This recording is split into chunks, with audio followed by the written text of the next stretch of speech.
Welcome to another in our series of Kehillat Israel podcasts. This is a recording of Rabbi Amy Bernstein's weekly Friday morning Torah study.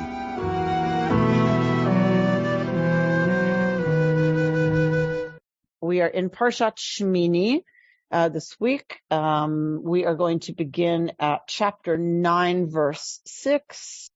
We're in Parshat Shemini. We're in the parsha that really focuses very heavily on the forbidden and permitted categories of food for Israelites. I'm not going to talk about it because we're not doing it today. We were talking about the commissioning of Aaron and his sons. We talked about the building of the Mishkan because we had already gotten the instructions. Then we have the actual building of the Mishkan. And we have brought to us by Zornberg all of these midrashim, these wonderful commentaries by the rabbis that are about the fact that everything was done. And then there's this moment where the Shekhinah, the divine presence, is supposed to fill the Mishkan, and it doesn't. So all of these midrashim that are about this moment of great anxiety. So we're going to talk a little bit about that this morning as well. So remember that. I just want you to remember that there was this moment of great tension when everything has been done like they think it's supposed to be done, and then the Shekhinah does not descend. So that moment of great existential worry that the sin of the golden calf had not been completely forgiven. So that's there. That's going to be present in our story this morning. We talked about the commissioning of Aaron means the decommissioning of Moshe. Moshe has been the leader in every significant way for the people, and that will shift now that Aaron will be head of the cult. Aaron will be the head of his cult. It is a hereditary position, so it passes to his sons. Being head of the cult will pass to Aaron's sons. So Moshe and his sons are like not a part of the leadership structure in terms of what was going to be now central for the daily and monthly and yearly cycles of observance for the Israelites. So we also looked at Zornberg bringing us midrashim about Moshe. Possibly the rabbis are imagining Moshe's possible anxiety about his position changing, his position vis-a-vis his intimate relationship with God changing because he's no longer the primary, right, leader of the people for everything. And we had these beautiful texts about how God says it's even more special, the relationship I have with you now. And it takes Moshe out of a functionary role and in some ways makes the relationship more intimate. And then we talked about the fact that it's not just a good thing for Aaron and his sons that they become head of the cult, right? It's not only a good thing, it's dangerous. What happens for Aaron and his sons is that they take the risk on themselves now for any kind of encroachment on the sancta, right? So until this time, there aren't sancta for anyone to encroach upon unless God's coming down on the mountain. Then the people can't touch the mountain. They can't come up, all that stuff. Now you have a much bigger thing in the middle of the camp that if there's encroachment involved, there's going to be zappage. And it's now Aaron and his sons and the Levites who are going to be responsible and in the line of fire when zappage occurs. So it's not just a wonderful position that, oh, now you get to be Pope. It's like, it is a risky position and it is dangerous. So we're going to look this morning at a continuation of that, of both the arc of the anxiety about what's happening with the Mishkan, as well as the ways that it was dangerous for Aaron and his priests, and in our case this morning, fatally so. All right. So we are going to we're going to begin at 9:6, I said, just to give us a lead up into what's happening with Nadav and Avihu. What's going on? All right. Vayomer Moshe, zeh davar asher tzivah Adonai ta'asu, vayira Alechem kavod Adonai. So Moshe says, okay, this is what Yodeh-Vaveh is commanded that you do, that God's kavod may appear to y'all. So presumably God's kavod is going to appear to everybody, right? So the other thing to remember is that this is the 8th day. Remember, they were to stand at the opening of the the Petach of the Ohel Moed for 7 days and nights, not to move from there, to finish their consecration, for their ordination. And when that is over, it is now the 8th day. How many days was creation? 7. So this is the day past completion. What happens beyond and after completion is day 8. So that is what's happening. Moshe calls to Aaron and his sons and to the elders. All right. And so he says, this is what God has commanded that you do, that the kavod of Adonai shall appear alechem, to y'all. So part of the question is, who's y'all? Right? That's a question. All right. And Moses said to Aaron, right, krav el hamizbeach, come close to the mizbeach. Krav. So you see this Hebrew word where my cursor is, right? Those 3 letters, kuf, resh, vet. Krav, come close. So this is the verbal form. What is the name of a sacrifice in Hebrew? Korban. These same letters, right, with a nun. Exactly the same. So we've talked about this. So the sacrifice is all about coming close, bringing God close, you drawing close to God. You have a meal together. That's the point of offering the sacrifice. You're having a communal meal with God. You're having lunch with God. He says to Aaron, krav el hamizbeach, come close to the mizbeach. But it's the same word used for sacrifice, right? So this getting close and the altar and everything that happens with all of that is not unladen with danger. So come close to the mizbeach,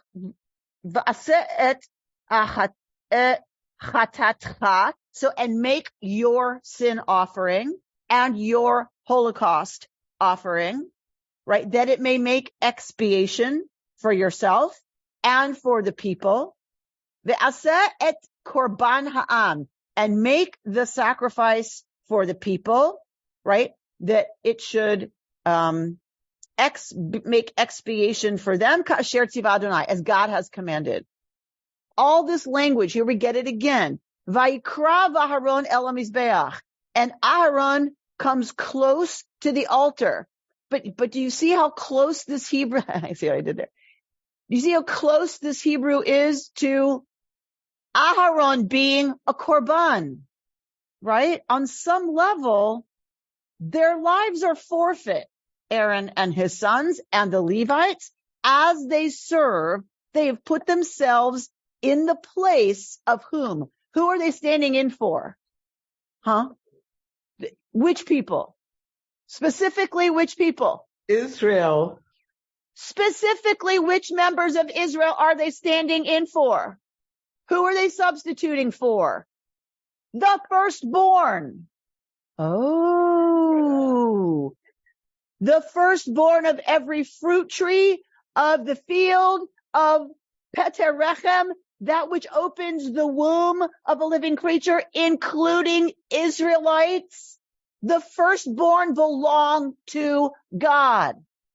God takes the Leviim, God takes the tribe of Levi in place of the firstborn, right? They serve now to take on themselves the risk that the firstborn would have taken in serving the Kohen. Okay. So he comes close, Aaron does, to the Mizbeach, and slaughters the Egel HaChatat, the calf for the sin offering. It's not lost on us that it's a calf, and sinning. That is not lost on any of us, right? You're going to make this place one that God can dwell in. You need to, everybody in front of the eyes of all of Israel, sacrifice a calf. Aaron's sons bring the blood to him. He dips his finger in the blood, put it on the horns of the altar, and pours out the rest at the base of the altar. The fat, the kidneys, the protuberance of the liver from the sin offering, he turns into smoke. This is done with all of the sacrifices as Yud-Heh-Vav-Heh had commanded. And the flesh and the skin were consumed in fire outside the camp. Then he slaughters the burnt offering. So this is the olah, which is completely burned up. Aaron's sons pass the blood to him. He dashes it against all sides of the altar. Then they pass him the burnt offering in sections as well as the head, and he turns that to smoke on the altar. Washing the entrails and legs turns them to smoke on the altar of the burnt offering. So this is offering after offering after offering to be sure everything is done correctly so that when it's finished, what's going to happen? We just got told at the beginning. Well, God's kavod will appear. God's kavod, God's glory, God's presence, God's significance. No. So next he brings the people's offering. He took a goat, slaughters it, presents it as a sin offering like the previous one. He brings the burnt offering and sacrifices it, so the Holocaust, and then brought forward the meal offering and does what he's supposed to do with that, turning it to smoke. And he slaughters the ox and the ram, the people's sacrifice of well-being. And Aaron's sons pass him the blood. He dashes it against all sides of the altar, and all that stuff that's supposed to be burned up is burned up. And he turns the fat into smoke. Why is the fat turned into smoke? So God can enjoy it. Absolutely. Reach nechoach, the amazing smell of fat burning right on the barbecue. So he elevates the breast and the right thighs as an elevation offering. So all of this is what's got to happen for the kavod of Adonai to appear. So he raises his hands toward the people and he blessed them, and he stepped down after offering the sin offering, the burnt offering, and the offering of well-being. So Moshe and Aaron then went inside the tent of meeting. When they came out, they blessed the people, and the presence of Yud-Heh-Vav-Heh appeared to the people. Fire came forth from before Yud-Heh-Vav-Heh and consumed the burnt offering and the fat parts on the altar, and all the people saw and shouted and fell on their faces. Vayikra bnei Aaron Nadav v'Avihu ish machtato. And now Aaron's sons, Nadav and Avihu, each took his fire pan, put fire in it, and laid incense on it, and they offered before Yud-Heh-Vav-Heh Eish Zara, literally strange fire, which had not been enjoined upon them. They'd not been commanded to do this. Vatetze Eish milifnei Adonai, and fire came forth from before Yud-Heh-Vav-Heh, vatochalotam, and ate them, consumed them, and they died before God. This says at the instance of, I don't like it, Vayamutu lifnei Adonai. They died before Yud-Heh-Vav-Heh. And we'll get to why I don't like that translation. Moshe says to Aaron, this is what Yud-Heh-Vav-Heh meant by saying, through those near to me, I show myself holy and gain glory before all the people. And Aaron, vayidom, was silent. It's a verb. So was silent is passive. Aaron, shut up. Aaron, I don't know how you say it. What's a verb in English? Quietened. Vayikra Moshe, and so Moshe calls to Mishael and Eltzaphan, sons of Uziel, the uncle of Aaron, and said to them, so he calls the boys cousins, their first cousins, to come forward and carry away your achechem, your brothers, meaning your relatives, from the sanctuary to a place outside the camp, because now they are corpses. Corpses will immediately contaminate the camp. You can't have that. So they have to be taken outside. First of all, this suggests there are corpses, right? If the body was completely consumed in fire, you would not have a corpse. So what exactly happened? Not sure. So they carried them out by their tunics. So they're dragging them by their tunics. Why? Why can't they touch the body? Because they will be rendered immediately the highest form of impurity possible. So they grab them by their tunics. There's enough to drag out. So, okay. So we have to go back to, okay, so what is the consuming, right? Okay. And why wouldn't the tunic have burned? Why didn't the tunic burn? Moshe said to Aaron and his sons Eleazar and Itamar, do not bare your heads, do not rend your clothes. lest you die, and anger strike the whole community. But your kin, all the house of Israel, shall bewail the burning that God has wrought. Meaning, you may not mourn. You are still serving. You are not free to engage in all of the rituals that someone in mourning would engage with. And do not go outside the entrance of the tent of meeting, lest you die, for God's anointing oil is upon you. And they did as Moses had bidden. I'm only going to include this part because it makes headlines in all of the commentaries. God spoke to Aaron saying, right after this incident, we get God speaks to Aaron saying, drink no wine or other intoxicant, you or your sons, when you enter the tent of meeting, that you may not die. This is a law for all time throughout the ages, for you must distinguish between the sacred and the profane, and between the pure and the impure. The reason I read that to you is because when we go to the rabbis asking the question, what is this? What just happened? Because as much as Torah says, this is where Moses said, see, this is what God meant when, it is a completely unhelpful statement. So Moshe's like, okay, see, this is what God meant, meaning this isn't some kind of explanation for what just happened. First of all, we don't have that scene. We don't have the scene where God says to Moshe this quote, and then Moshe now says, see, this is what God meant when God said that. We don't have that scene. So either that's a deleted scene in the final, cut, like it's on the cutting room floor, or we don't know, but we don't have, or it's a lost tradition, whatever it is, we don't have it. That's number one. Number two, not exactly clarifying or helpful, right? So, okay, so there's that. So this is one of the places where the rabbis go to look for what happened. Why did this happen? If immediately following this event, God says to Aaron, you and your sons cannot come in here drunk, what did the rabbis assume? They were drunk. Okay. So that's why I read it to you. That's where it comes from, that many of the interpretations say they were drunk. For everything from they were literally drunk to, they were cruising around, oh, get our fire pans. I got everything from that to drunk with the intoxication of wanting to be in union with the divine. The commentaries range from literally drunk on alcohol to drunk with love of God that has them leave good decision making, right? Doesn't really matter. If you're drunk, doesn't matter if it's because you're so crushed out on this person. If you're a 14-year-old, does it really matter if you're drunk on alcohol or just so intoxicated with this person? Speaking of the 21-year-old who linked documents, right? He was drunk with wanting to impress his friends. And so your frontal lobes go offline and, that's all that takes over is this intoxication with whatever it is. And you stop thinking clearly. So that's one interpretation. I'm not going to go through all the interpretations. We've done that before. Maybe we'll do it again some other year when I get some new take on it that makes me happy. But, we're not going to go through all of them. We're not going to, we did that one year. We argued. It was a great session. We argued. Everybody argued about what they thought the actual one was, and you had to make your case. So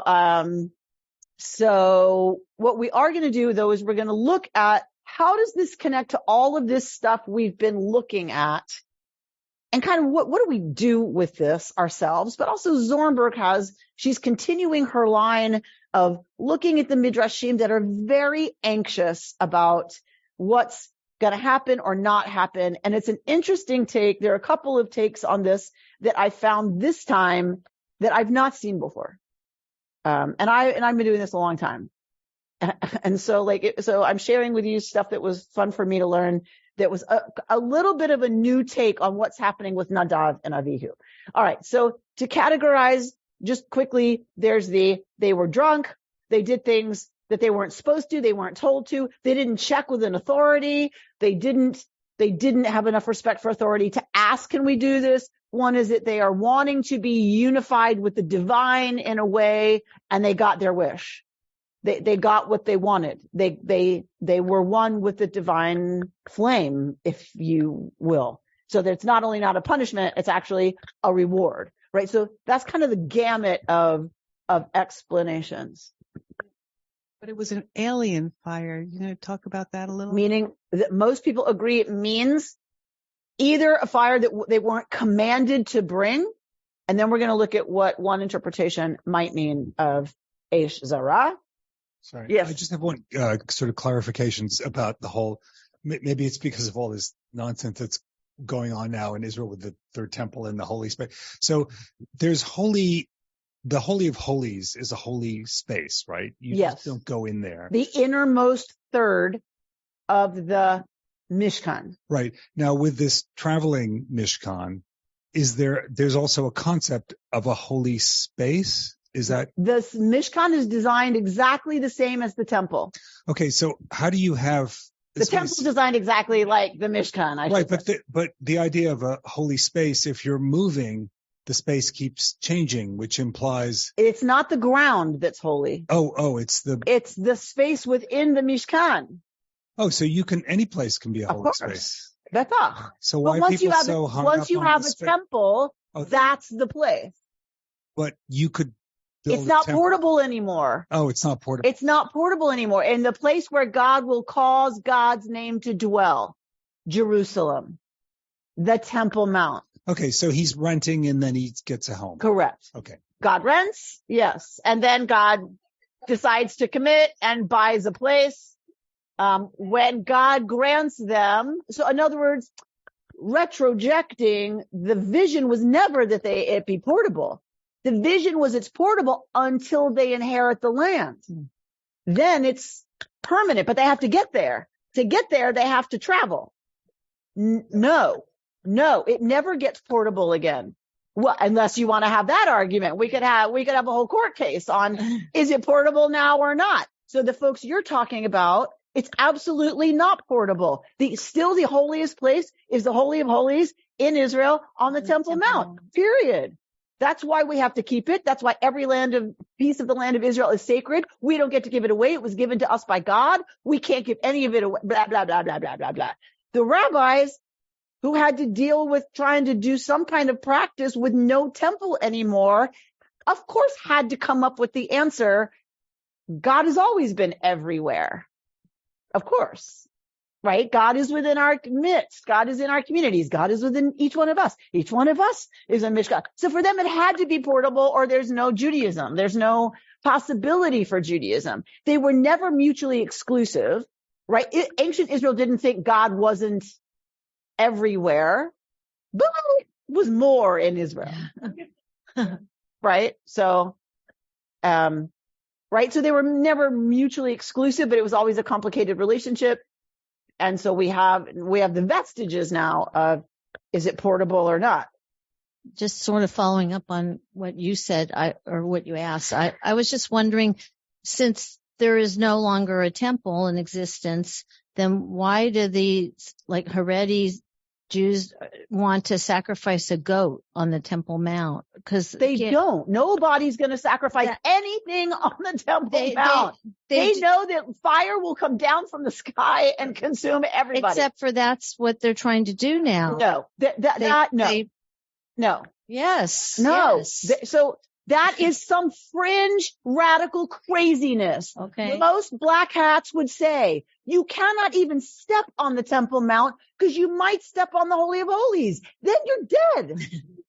Or the whole Jewish people will be destroyed, God forbid. You can absolutely not. That is the fringest of the fringe of the fringe. There is no temple. You cannot sacrifice without a temple. Well, what is their explanation for saying they want to sacrifice what you're even talking about? So I don't know. Oh, you haven't. It is not normative in any way, shape, or form, because you're not allowed to sacrifice. Black hats go so far as to not mix frankincense and myrrh.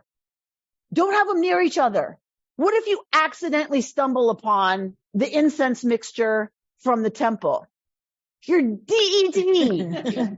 It's like you can't monkey with any of this. That's why we don't eat lamb on Passover. Because God forbid someone should think you slaughtered a lamb thinking this is the Pesach offering. That's why you eat brisket. Or not. Right? This is why we eat brisket. So it's completely fringe, completely I don't know what that somebody is thinking about sacrificing a goat. No idea. That was an accusation that was made by the Palestinians who were that may be barricaded. it. What it may be is an accusation by folks who are anti-Jewish to say they want to sacrifice a goat on the Temple Mount. Because I don't know anybody from the Jewish observant end who would go anywhere near anything like that. Would you mind repeating one more time why we don't eat lamb on Passover? I just had that argument with someone. Because if you serve lamb, a roasted lamb for the meal, it could look to someone like, oh, this is the Paschal lamb. We sacrificed the Paschal lamb and are eating it now, because that's what they were commanded to do. So just to be sure, positive 100%, nobody would think we would even imagine sacrificing without a temple. We serve something that's not lamb. So there should be no confusion. Cow, lamb. Big animal, really small animal. Not furry, right? Like just to be super clear. All right. So I'm not saying everybody bought it, but I know in an Ashkenazi observant tradition, it was you do not serve lamb just in case. I didn't understand. Well, she obviously doesn't come from, a tradition that recognizes that. Our old Reform rabbi always ate lamb on Passover because he said, we're not going back to the temple. We're not going back to sacrifice. Yeah. So it's still a thing. And also this goat business, you can't even from a religious point of view, you couldn't even sacrifice a goat until the temples, the Messiah comes in the correct. Temple. So what are so this is correct. Obviously exactly. Crazy. So it could be an accusation made up. Like I said, I don't know what you're talking about because I haven't heard it. A lot of it was disinformation, misinformation that was put out by certain sources. It preceded all this business with, because it makes no sense. I'm really sorry I started this. Yeah. Thanks, Dave. Thanks you, David. Thank you. So we just have this whole business of Moshe and Aaron go inside the tent. When they came out, they blessed the people. The presence of God appeared to the people. Fire came forth from before Yud-Heh-Vav-Heh and consumed the burnt offering and the fat parts on the altar. And all the people saw and shouted and fell on their faces. So this is Zornberg. It seems clear that the fire is identified with the revelation of glory. In consuming the sacrifices, the fire emerging from the Holy of Holies testifies to God's acceptance and favor, the grace of God's presence. The people's reaction is vayaronu, and they sang in exultation. Never before or after this moment do we read of this quality of song in a narrative context. So powerful is their experience that it apparently prostrates them. They collapse onto the ground. This moment mirrors the divine joy of which the Talmud speaks. In human experience, however, it has a cataclysmic quality. The people are completely overwhelmed. All right. So she's pointing to the fact that fire comes out of the Holy of Holies. This is a good thing.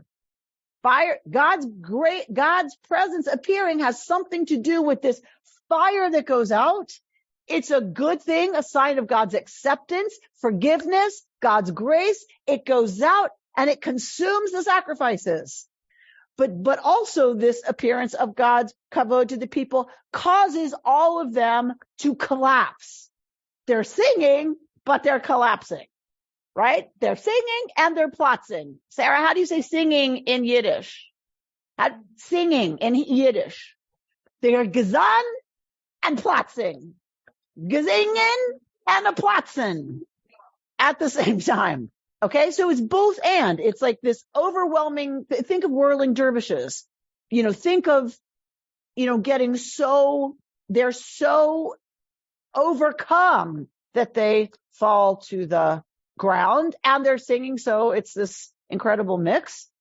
You see that still in some ultra-conservative Protestant churches. Sure. I've seen it in churches. Right, and speaking in tongues and all of those exactly kinds of completely there, where people are completely overcome. All right. So she brings Rashbam. So I went and got you Rashbam. because Zornberg talks about Rashbam. So I went and got you Rashbam. Rashbam is Rashi's grandson. All right. So Rashi's grandson comments on the words, Adonai.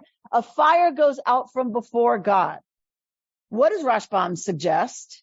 And remember, Rashbam could have picked from any of the other opinions about what this is about. They're drunk. They didn't follow authority. They were wanting to be too, so that's not where he goes. Where Rashbam goes is this fire emanated from the Holy of Holies, traveled via the golden altar in order to burn up the incense, which was always offered before the daily communal burnt offering.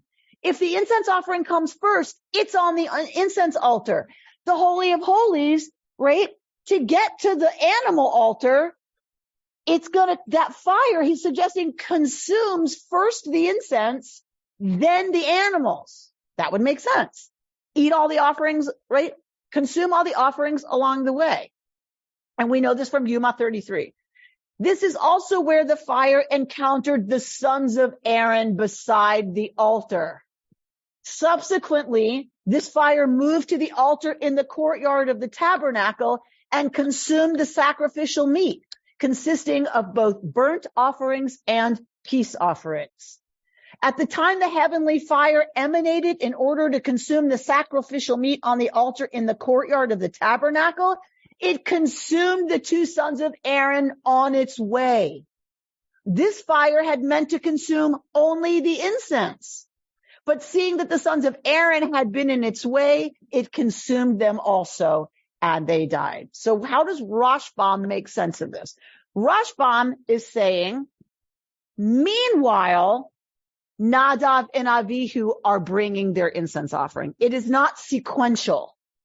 While all this other business is going on, while that's happening, Nadav and Avihu bring their incense offering. So they were literally in the line of fire. They were in the line of fire. Literally. The line of actual fire. Aviva Zornberg. As for the strange fire, Rashbam, who we just read we read Rashbam's words, offers a further unusual reading. And we do get more on it somewhere else from Rashbam. This fire would have been appropriate on any other day. It was private fire, to your question. Eish min hahedyot, which means domestic or regular fire from their own ovens. That would have been fine on any other day, says Rashbam. On this specific day, however, Moses had not commanded the routine procedure since he was praying precisely for divine fire.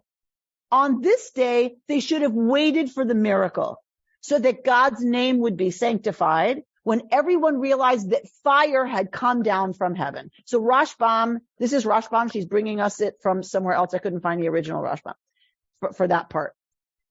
This is an incredible teaching by Zornberg. Listen to this. This is where she's just amazing. She draws from these studies that are just like, where does she get this stuff? The tragedy arises from a compulsive drive to normalcy. Do you know people like this? Wait till she goes on to describe this. You know people like this. The two priests cannot tolerate the tension of waiting. They thus lose the opportunity for sanctifying God's name. Going about their priestly business, they are caught in the trajectory of divine fire moving between altars. All the sacrifices to this point have been scrupulously performed, and this in itself inspires the young priests to what we might call, are you ready, my psychoanalytic people, might call a normatic madness. How much do you love this? A normatic madness. The psychoanalyst, I'm telling you, like she reads here's the psychoanalyst Christopher Bolas, who coined the expression. Normatic illness is distinctive as a turning outward into concrete objects and toward conventional behavior. The normatic flees from dream life, subjective states of mind, imaginative living, and aggressive differentiated play with the other. we could say that if the psychotic has gone off the deep end, the normatic has gone off the shallow end.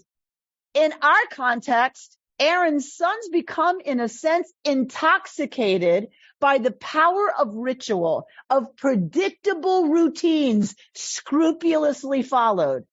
Faced with the gap in which, after all the procedures have been immaculately performed, nothing happens, right, which we get all over the Midrash, when everyone is waiting, praying, blessing, the two young priests resort to the local vocabulary of the system.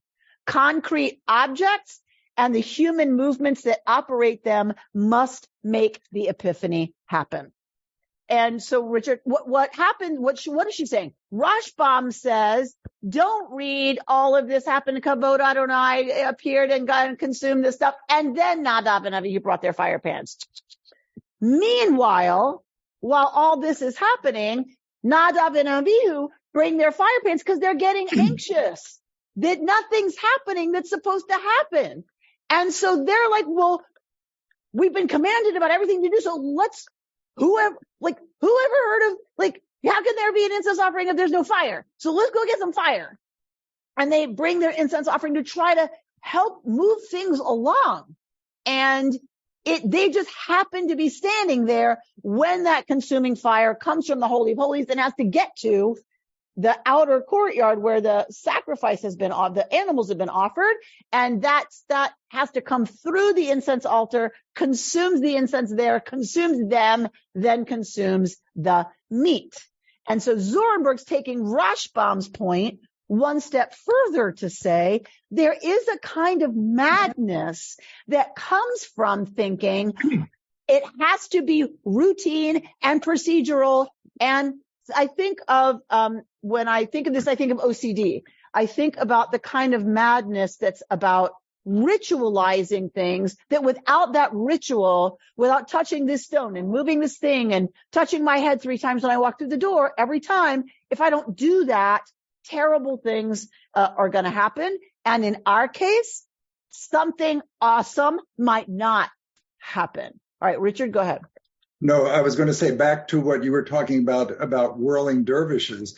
Bolus talked about an obsession with fitting in at all costs. And so say more about fitting in. To fit in with society at their own peril, walking into fire, because they're just so impassioned and so obsessive that they want to be part of this moment. Okay, so that is an interpretation that many of the rabbis give. I don't think it's this one. Mm-hmm. This one, Aviva Zorenberg reading Rashbam is suggesting, is almost the opposite. Mm-hmm. That they're not seeking to be part of it and to fit it, and they are afraid the main event cannot happen without opening the manual to page 373, paragraph 2, sentence 5, that says, well, we have to have fire to make the incense happen, and if that doesn't happen, the whole thing might not happen. They couldn't wait. They could not abide the tension of expectation without fulfillment. Does that make sense? Like, they couldn't stand the drama.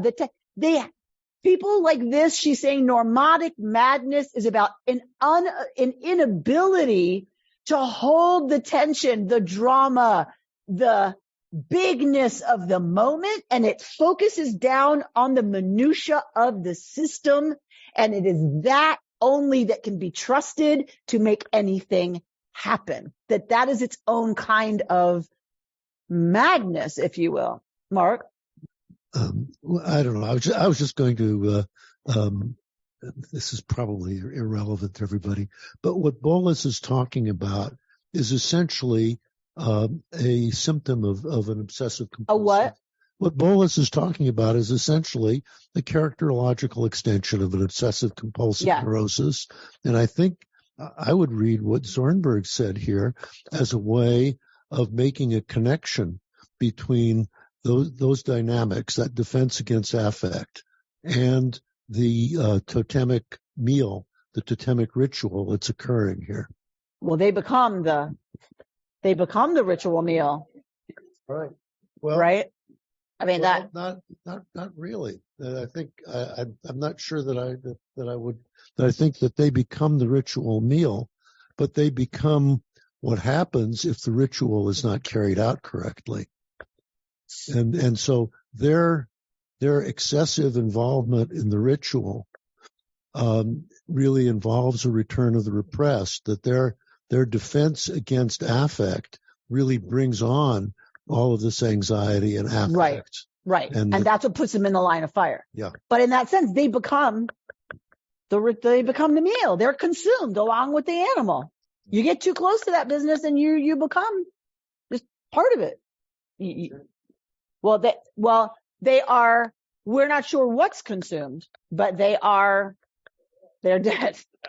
All right. So that's one interpretation, that they are so wedded to, the ritual and what has to be followed precisely that they can't wait. And so they try to fix it. They try to fix what might be wrong. They bring a regular fire, and that was their mistake, because Moshe was praying for the divine fire. And when that divine fire came, they were busy dealing with this fire from their stove to try to make wood, and they get accidentally, obliterated in the process. Is this sort of another way of saying stop being involved in all the minutia and pay attention to the real act that's going on here, which is the presence of God? I think that is what puts them in the harm's way, is an obsession with the details. Mm-hmm. And I definitely think if you were to sit Zornberg down and say, so what do you, where do we go with this? I mean, I think for sure it would be, if you're only concerned with the forms and not the meaning. Yeah. You know what I mean? Because our God doesn't really, it's not a cannibalistic God, doesn't want to eat people. Correct. Hopefully. Correct. Not really. Right. So the fire's gone out and there's nothing, I mean, it's just, and especially for the priestly author, according to Israel Knoll, holiness code gets put in here, which has different language. If you take that out and just look at priestly language from Genesis through the end of Numbers, Israel Knoll argues in Sanctuary of Silence that it is never, ever anthropomorphized at all. He's God is only like energy, is only like the fire goes out and there's nothing God can do about it because God isn't a thinking being. God is that which erupts when certain things are done. And it was done correctly. So God erupts and they're in the way. Right? That's P. So P has no anthropomorphizing of God at all, bichlal, ever. Okay. Well, that's one way to look at it. I'm not giving you different explanations that to go through the whole catalog. I'm going through explanations because I've just never heard it focused on before about the incense. Right. And the incense and bringing this fire and the incense and the kind of the point of that. I've heard this fire, that, they weren't instructed. This is different. So this guy has another take on this incense business, not on their motivation in terms of, thinking they're all that, but in a way, sort of. Wherever there is an act of divine revelation, usually through fire, think of Sinai, right? Fire. There is a need for a cover to prevent humans from experiencing direct contact with the presence of God. Where does that usually come from, right? So there's different ways. But remember, it's filled with smoke, the incense smoke, the cloud, there's stuff that to mitigate between humans and the divine fire that's got God's kavod in it. Nadav and Avihu are worried that there will be direct contact between man and God. If the divine presence is being revealed and fire is falling down from the heavens onto the altar, the incense has to be quickly offered up in order to block that revelation from the people. The 8th day is a continuation of the revelation at Mount Sinai, meaning it's for all the people. But Nadav and Avihu do not know this. They reason that only the spiritual elite are privileged on this day to divine revelation. Remember when I asked who's y'all? It's to this interpretation that when God says to the elders and to Moshe and Aaron and his kids, do this, and this, so that I will appear alechem to y'all. whose yo becomes a critical question. If Nadav and Avihu understand that to mean just the folks that just got called and given the instructions, then they're trying to protect the people. And God going, if it's only us that's supposed to have this, we better make sure we offer incense up quickly, because the fire of God's going to come down on the altar, and then contact between man and God is going to be really bad. However, on this special day, the rules of covering and uncovering do not apply, because it's the 8th day, this incredibly special day. Just as the nation was allowed to see God's presence at Mount Sinai, and perhaps as we stated, Nadav and Avihu did not know this was the case at Sinai either, because they went further up. So too, on the 8th day, all of the nation is allowed to see the revelation of the divine presence. The same fire of God that descends and consumes the sacrifices on the altar continues to consume the priests that are trying to cover up and screen this fire from the nation. What is it that God meant? Through those near to me, I show myself holy and gain glory before all the people. Granted that through those close to me, says God, I am made holy. The priests who have the honor of being close to God do indeed make God holy. However, and gain glory before all the people, meaning that God also gains glory in this case through the people. Throughout the whole Pasha, the language of glory appears as the revelation of the glory of God, and here too, before all of the people, not only those who are close to God. In that way will the glory of God be revealed. You see what's happening? He's playing on that part that says, I will be made, holy through those close to me and be sanctified before all the people. He's saying that's an important piece of it. That's the corrective. Nadav and Avihu thought, no, it's just for us. So they were trying to screen God's presence from the people. And that was their mistake, because it was for everybody. That's what that enigmatic sentence means. My glory needs to be seen by all the people for it to be fulfilling. Nadav and Avihu come to worship God in the Mishkan with an elitist perspective that gives the priest a special status and does not allow the simple Jew to draw near to the presence of God. God requests that God's divine presence be bestowed in a different manner before all of the nation, the great as well as the small, priests and Israelites together. Through that, I will gain glory, is what he is suggesting is meant by that enigmatic statement. What? No. What's so interesting to me, at least, about the Zornberg interpretation? So I always thought of it as, God's kind of angry that these upstarts, type of thing. That's the part you didn't want to talk about. But her interpretation is almost like these guys are new to the system. This is a very complicated piece of machinery. God's not angry. They just don't know how to operate. It's a dangerous device. 21-year-old stupid kids bragging to a bunch of friends. Yeah. So that in the fact that they're youthful, it's like they're just not operating the system properly. And it's nobody's angry at anyone. Correct. It's a very complicated thing, and they screw it up, basically. Yeah. Burning bush is the same thing. How? God is in the bush, the space between humanity, Moses, and God. The point we're making about energy. God's energy is as fire. Right. Okay. All right. So along those lines, we won't read it. You can read it at home, but along those lines, that it's not just for the elite. There's this wonderful commentary on the ingredients of the incense. So I gave you the Exodus, pasuk that has the ingredients of the incense. One of those is called galbanum, which apparently stinks really badly. So in the incense is a component that stinks. And so Rabbi Shmuel Rabinowitz was writing, and I just thought this was great, because in this whole incense fire thing that I was thinking about this week and the cause of all this, he's saying that, a lot of the things that we do wrong, come out of loneliness and disconnection. That's really where a lot of human behaviors that are not good come from. And he said, so the whole message of the Ketoret, of the drawing, of what the Ketoret is supposed to do, is that it's supposed to represent that everybody has to be included. Everybody, even that which we think stinks, has to be included for the Ketoret to be effective. all the people have to be there. All of us have to come together. Everyone is welcome in the sanctuary. And in this case, I'm not saying people different from us. I'm saying people we want to judge as you don't belong here because we read your name in the paper. Okay? Really? Let's be really careful, about who we say, right, doesn't belong and isn't suited.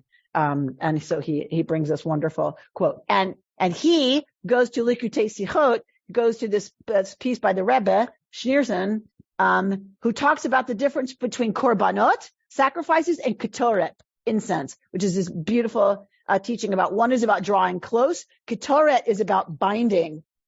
So there's a difference between drawing close and leaving some space, and binding, which is what they were trying to do. That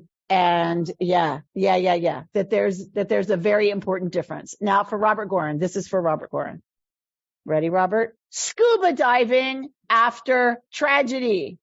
Robert Gorin. So this is talking about Aaron's silence, right? After the death of the two boys, as it teaches in the Zohar, what is ketoret? It is the ketirah, the binding, the connection of everything. They tried to erase the boundaries between the human creation and the divine, right? They wanted to come close to God. They were warned, right? The stepping forward was not commanded, and they went too deep. Robert knows something about this, all y'all who are scuba divers. They went too deep without wearing protective gear. And when that happens, they needed a garment to mediate their discoveries before the supernal light. Like you have to have protective gear in order to go that deep or to be exposed to, right, something that profound. Otherwise, everything flows too much and their hearts essentially falter. We must properly affix our regulator made of tchelet before our dive to safely slip into the Me'il as we journey into the highest realms. Okay, so that was for you, Robert. All right. I do want to close with this poem from Yael Levy. Shemini, the 8th day, your last text. Moses spoke to the people. Today, the Infinite One will appear. See, I fixed this, Bert, and it's not fixed here. So there must be a version that didn't get, right, saved or something. Oh, it's fixed on the paper. Okay, good. No, it isn't. Moses spoke to the people. Today, the Infinite One will appear to you. Our ancestors brought offerings of calves and goats, lambs and oxen, rams, incense and oil. They drew close and stood together before the One. Aaron and his sons took these offerings and laid them upon the altar. The fires rose, the flames swirled. The altar was engulfed by heat and smoke. All day, the offerings smoldered. Fat sizzled. Blood was dashed upon the altar.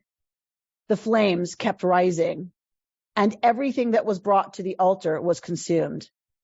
After some time, Aaron lifted his hands toward the people and blessed them, and the presence of the One appeared to all. A consuming fire came forth, and the people fell on their faces in awe.